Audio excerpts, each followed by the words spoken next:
बहुत स्वागत है आप सभी का हमारी खास पेशकश में। आपके साथ मैं हूं अंजलि मुदगल। तो बड़ी जानकारी और बड़ी खबर स्पोर्ट्स से जुड़ी हुई ये है कि पहले टी20 में इंग्लैंड वर्सेस भारत में भारत की तरफ से शानदार प्रदर्शन करते हुए जो मैच है वो अपने नाम पहला कर लिया गया है और उसमें शानदार परफॉर्मेंस रहा है हार्दिक पांड्या का। और इसके लिए और ज्यादा डिटेल्स में हम आगे बातचीत भी करेंगे। हमारे साथ खास मेहमान भी जुड़ेंगे।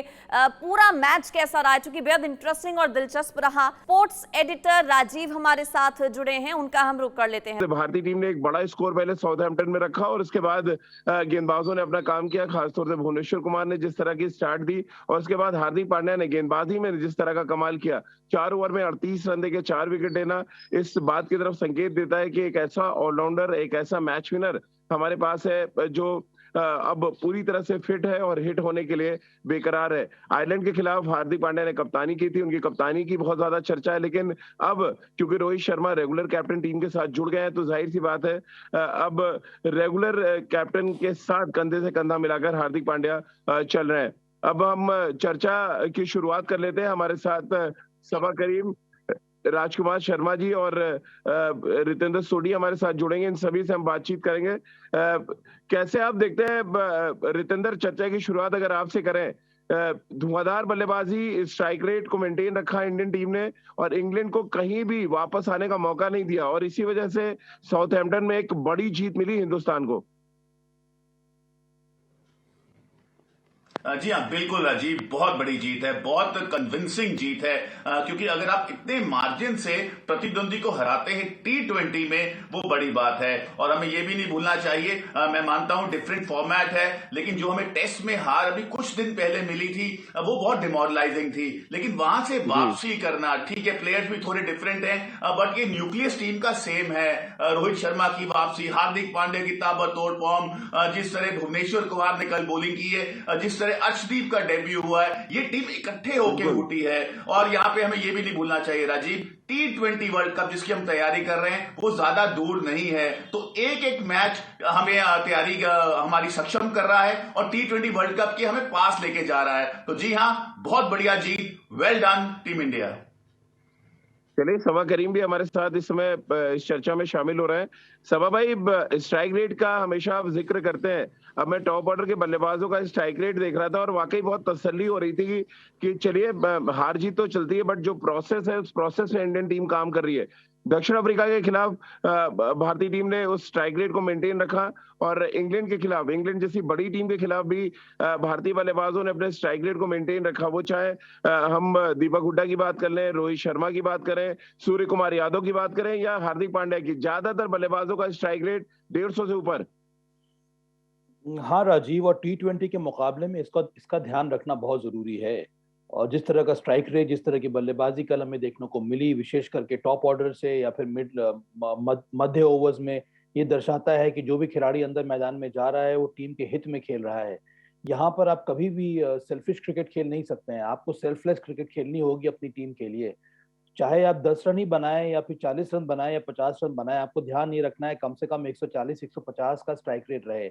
अब कल के मैच में अगर आप देखेंगे तो दीपक हुड्डा ने 194 रन का 94 का स्ट्राइक रेट मेंटेन किया, सूर्य कुमार यादव ने 200 से ऊपर का स्ट्राइक रेट मेंटेन किया, खुद हार्दिक पांड्या ने करीब 154 का स्ट्राइक रेट मेंटेन किया, रोहित शर्मा ने हालांकि 14 रन बनाए पर सिर्फ 6 या 7 गेंदों में उन्होंने वो रन बनाए। तो ये दर्शाता है कि हमारी टीम के अंदर बल्लेबाजी में वो तीव्रता नजर आ रही है। और उससे बड़ी बात ये भी है राजीव कि कल तो बहुत ज्यादा सरप्राइज कर दिया इंडिया ने जब उन्होंने टॉस जीतने के बाद पहले बल्लेबाजी की। टी20 मुकाबले में बहुत कम बार ये देखने को मिलता है। इसका मतलब ये है कि तैयारी जो है भारतीय टीम की वो बहुत अच्छी हो रही है। जो ग्रे एरिया थे, जो कंसर्न थे हमारे लिए, जो विश्व कप में, पिछले वर्ष विश्व कप में नजर आए थे, उसको दूर करने का प्रयास है यहाँ पर भारतीय टीम का। चलिए, राजकुमार शर्मा जी भी हमारे साथ इस चर्चा में शामिल हो रहे हैं। राजकुमार जी, बड़ी जीत और एक टॉनिक की तरह ये जीत काम करेगी क्योंकि हम टेस्ट मैच हारे इंग्लैंड दौरे पे। अब टी20 सीरीज का आगाज कम से कम जीत के साथ हुआ और हार्दिक हीरो बने और इंग्लैंड की टीम जीरो साबित हुई। बिल्कुल राजीव, बहुत डिमोरलाइजिंग था जब जिस तरह हम टेस्ट मैच हारे। बिल्कुल एक स्थिति में हम बहुत अच्छी पोजीशन में थे, लेकिन वहां से टेस्ट मैच हार के थोड़ा डिमोरलाइजिंग था टीम के लिए। लेकिन जिस तरह वापसी की है वो बहुत ही शानदार है। और बिल्कुल ठीक कहा आपने, हार्दिक पांड्या जो कि एक बहुत ही इम्पैक्ट वाले प्लेयर हैं, और उन्होंने फिर दिखाया कि वो एक परफेक्ट ऑलराउंडर हैं और मैच विनर हैं। और सारी ही टीम ने बहुत अच्छे से कंट्रीब्यूट किया। बहुत अच्छा लगा ये देखकर कि जिस तरह भुवनेश्वर कुमार और अर्शदीप ने स्टार्ट किया, और उसके बाद हार्दिक पांड्या और बाकी सभी गेंदबाजों ने जिस तरह गेंदबाजी की, तो एक टोटल यूनिट की तरह भारतीय टीम खेली है। भले आप बल्लेबाजी में देखें या गेंदबाजी में देखें, तो ये बहुत अच्छी प्रिपरेशन मैं कहूँगा वर्ल्ड कप के लिए है। और इस तरह के इसी जज्बे के साथ भारत को वर्ल्ड कप में अगर उतरना है तो इस तरह की तैयारी करते रहना होगा। और ये बहुत शानदार प्रदर्शन भारतीय टीम का रहा कल। तबा भाई, खास तौर से हार्दिक पांड्या की अगर हम चर्चा करें, जिस तरह से ऑलराउंड एबिलिटी वो दिखा रहे हैं, उनकी एबिलिटी पे पहले भी किसी को शक नहीं था। बट ये जो ट्रांसफॉर्मेशन हम देख पा रहे हैं आईपीएल के बाद से, यानी गुजरात के कप्तान बनने के बाद से, उनकी बैटिंग में मेच्योरिटी दिख रही है, उनकी गेंदबाजी में बहुत मेच्योरिटी दिख रही है। क्या रीजन आप देख पा रहे हैं जिस तरह से वो फिट होकर और लगातार हिट हो रहे हैं, उसके पीछे की वजह क्या देख रहे हैं आप? देखिए राजीव, जब एक खिलाड़ी को ये एहसास हो जाता है कि उसको अनुशासन के हिसाब से जिंदगी अपनी जीनी होती है, तो उसके अंदर वो परिवर्तन देखने को मिलता है। तो मैदान में परिवर्तन लाने के लिए बहुत जरूरी है कि मैदान के बाहर आप परिवर्तन लेकर आए, अपने चरित्र में, अपने पर्सनालिटी में, अपने लाइफ एक्सपीरियंसेस में। और जो कि हार्दिक पांड्या ने किया है। पिछला 1-2 साल बहुत ही कठिन घटा था उनके लिए, जब एक दो कंट्रोवर्सी हुए थे, टीम से वो बाहर हो गए थे, चोटिल हो गए। यहाँ से जब आप एक दिन उठते हैं, आपको ये लगता है कि अगर मुझे क्रिकेट खेलना है और वापस टीम में आना है, तो मुझे कई सारे चेंजेस करने पड़ेंगे अपने अपनी जिंदगी में, जो कि हार्दिक पांड्या ने किया है। और मुझे लगता है कि सही समय पर उनका फॉर्म वापस आया है, सही समय पर उनको गुजरात टाइटंस ने वो रिस्पॉन्सिबिलिटी दी। और कुछ समय पहले मैं आशीष नेहरा से भी बात कर रहा था, उनको खुली छूट दी गई कि आप ही को ये रिस्पॉन्सिबिलिटी लेनी होगी, आप ही को टीम भी बनानी होगी। तो ये जो जिम्मेदारी है उनको भा रही है, इस समय उनको मजा आ रहा है। और वही हमें इस समय भारतीय टीम के लिए भी फॉर्म देखने को मिल रहा है हार्दिक पांड्या को। तो बहुत ही एसेंशियल कड़ी है इस समय भारतीय टीम के लिए व्हाइट बॉल क्रिकेट में, चाहे वो T20 विश्व कप हो या फिर नेक्स्ट ईयर जो वनडे क्रिकेट का जो विश्व कप होने वाला है। तो खुशी ये होती है देख करके, अब गेंदबाजी भी अच्छी हो रही है, वो विकेट टेकिंग जो एबिलिटी होती है वो देखने को मिल रही है। तो ये बहुत अच्छी बात है भारतीय टीम के लिए और हार्दिक पांड्या के लिए भी। एज अ ऑलराउंडर रितेंद्र, क्योंकि आप भी ऑलराउंडर रहे हैं, आपको पता है कि एक ऑलराउंडर की क्या कुछ कीमत होती है। हार्दिक पांड्या हर मैच में लगभग प्रूव कर रहे हैं आईपीएल के बाद कि एक ऑलराउंडर क्यों नेसेसरी है किसी भी फॉर्मेट में, एक टीम के लिए और उस टीम के लिए जो नंबर 1 बनना चाहती है। क्या हार्दिक पांड्या T20 फॉर्मेट में हिंदुस्तान को नंबर 1 टीम बनाने का दम रखते हैं? आपको नजर आ रहा है ये उनके प्रदर्शन को देखते हुए? पहले यहाँ पे मैं बतौर ऑलराउंडर जो माइंडसेट है वो कहना चाहूंगा। जो हार्दिक पांड्या का आगाज हुआ था इंटरनेशनल क्रिकेट में, he was allrounder, proper genuine allrounder, और उन्होंने आके प्रूव भी किया। लेकिन जैसे जैसे सफर आगे घटा इंटरराष्ट्रीय क्रिकेट में, उन्होंने अपना रास्ता खोया, निगल्स हुई, इंजरीज हुई, बॉलिंग उनकी बंद हो गई। तो अगर आप बॉलिंग नहीं कर पाते, आपका खुद का मनोबल भी गिर जाता है। लेकिन अब क्या है, हार्दिक पांड्या बॉलिंग कर रहे हैं, उनका कॉन्फिडेंस वापस आ गया है। उनको पता है कि जो थोड़ा बहुत निगल था, इंजरीज थी, वो अब नहीं है। He is sublimely fit. तो वहां से नजर आता है जो परफॉर्मेंस अब आ रही है। तो जी हां, आपने बिल्कुल सही कहा, इस लड़के में दम है जो हम ऑलराउंडर की तलाश after Kapil Dev, a genuine allrounder जो विकेट्स लेके और मैच में बल्लेबाजी करके मैच को जिता सकता है, वो हार्दिक पांड्या है। तो जी हां, फिंगर्स क्रॉस, अब नजर ना लगे जो फॉर्म उन्होंने पकड़ी है, जो टर्न अराउंड उनके करियर का हुआ है, ये T20 वर्ल्ड कप में जारी रहे। राजकुमार सर, बाकी के बल्लेबाजों के प्रदर्शन पे बात करें, दीपक हुड्डा की बात कर रहे हैं, वो 150 के ऊपर के स्ट्राइक रेट से बैटिंग कर रहे थे। सूर्य कुमार यादव ने दिखाया कि क्यों नेसेसरी है वो T20 या वाइट बॉल क्रिकेट में। कितना आप संतुष्ट हैं और कितना कंपटीशन वो देने वाले हैं जो सीनियर बल्लेबाज जब आएंगे वापस, वो चाहे सूर्य कुमार यादव हो या हम दीपक हुड्डा की बात करें?